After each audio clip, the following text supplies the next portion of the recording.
শ্রী ভাগবতের বিশ্বের বহু মানুষ স্বামীজিকে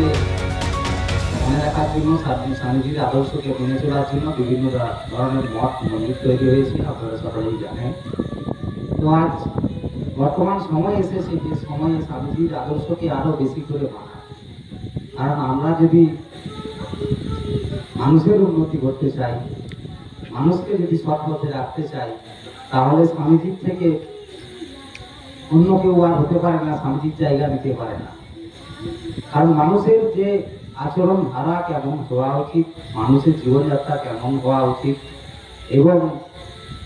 আমাদের প্রত্যেক যে কাজকর্ম, সেই কাজকর্ম যেন মানুষের কল্যাণের জন্য হয়।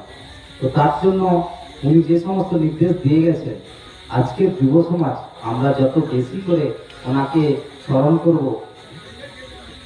ততই আমাদের সমাজের